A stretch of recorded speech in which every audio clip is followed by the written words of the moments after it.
calling the office of Governor Ned Lamont. We are available to speak with you Monday through Friday from 9 a.m. to 6 p.m.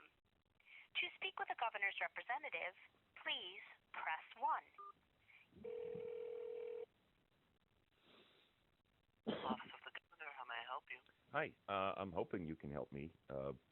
This is a rather serious and sensitive situation that I believe deserves the governor's attention, unless I'm mistaken in the notion that the governor has, a working, viable relationship and some degree of oversight with the Connecticut State Police. All right, and what's the complaint? Well, I've received a death threat. I have an individual out here who resides in Colchester, Connecticut, who has threatened to shoot me. I'm a journalist who exposes waste, fraud, abuse, unconstitutional activities, and things of that nature in local and state municipalities here. And this individual who threatened my life has a brother who is a detective in Willimantic Police Department. Coincidentally, maybe, or not, in October of this year, I basically destroyed Willimantic Police Department before the Freedom of Information Commission and things like that, and proved that these guys were stonewalling access to public records, which would vindicate and prove the innocence of a man who's been unlawfully arrested in a retaliatory and malicious act carried out by that police department. So I had literally just proven that in court, and I intend to sue them for damages and things like that. And I've been disseminating this matter of public interest to the public for about 13, 14 months now. And then on November the 16th, I reached out to who I believed was Eric Dean, the detective at Willimantic PD. But it turned out to be his brother, Kevin. And I asked Kevin for a lead on an officer named Amber Prose. I was seeking to make contact with her in my efforts pressing a matter of public interest. And in response to asking for some contact information in my official press capacity, I was threatened to be shot. I was called a bum and told that my dinner at the soup kitchen would be ready, and that I'm a loser and I need to leave the cops alone, and that I need to get a hobby. So I reported this death threat. He threatened to shoot me 3 times. And despite me telling him to leave me alone and refrain from making any further contact with me, he went and emphasized that and continued to try to intimidate me by threatening to shoot and kill me for going out and asking questions. Okay, so that's not only a federal hate crime, it's felony threatening. You got a guy out there trying to intimidate me from exercising our First Amendment right to free press, and trying to intimidate me from pursuing a story that the people deserve to know and that I have the right to pursue. And I reported this to the state police, which this is a felony. And I've got the tangible physical evidence in my hand. I got the transcripts and everything right here. And the guy's like, well, I'll just call him and tell him to leave you alone. This Trooper Hudson thinks that he doesn't have to summon this individual before a magistrate on felony charges. He doesn't seem to think that there are red flag laws matter. I've confirmed with this trooper's very own barracks that this is, in fact, felony threatening. I've got it all on recorded phone calls. I've recorded and documented every step of this entire process, and I'd like to forward all of that to the governor so that he can hear how this trooper is treating me. He can hear how the trooper would rather go talk to the detective instead of the suspect.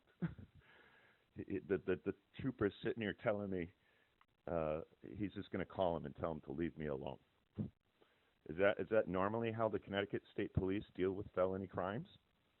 And now my life is being threatened. I haven't gone out to do my job since November 16th, and my family is suffering damages. I have 5 kids, and I can't go out and go to work because I may be unwittingly walking in the direction of a man who's threatened to shoot me to death if he sees me walking towards him.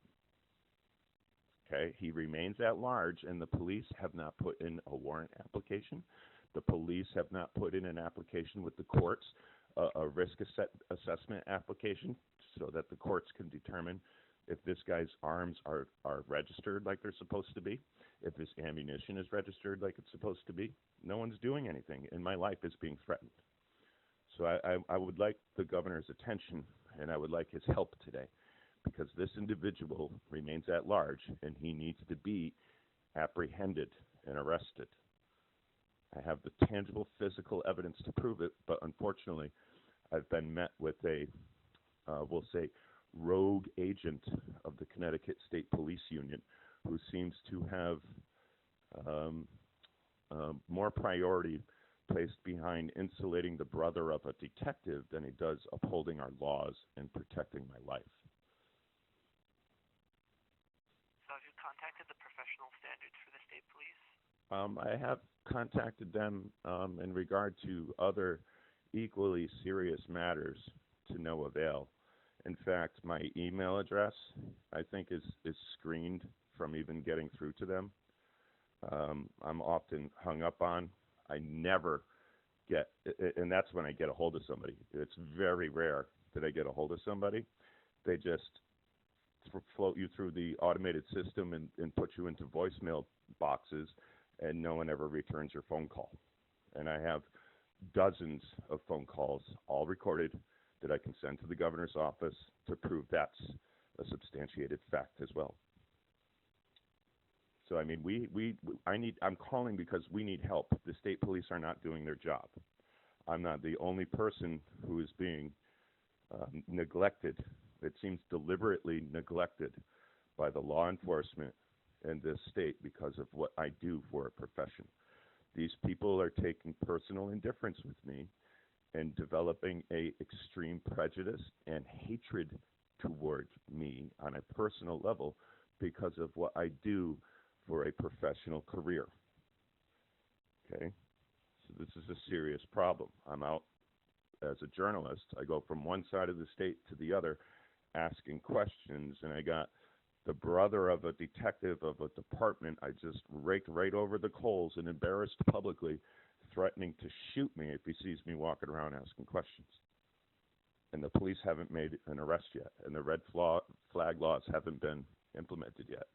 I know for a fact that if I went on Facebook or any other social media platform today and threatened to shoot somebody, I would be in jail before dinner time today.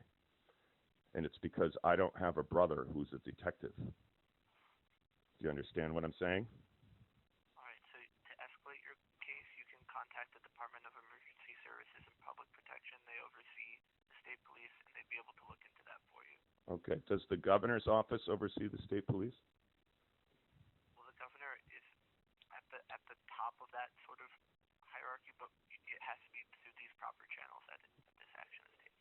Okay, so when I call them and they don't return my call, isn't my next channel, the next point of contact in this procedure to hold everyone involved accountable, the governor's office? I mean, why are you going to make me go through the red tape and waste my time while my life is at risk?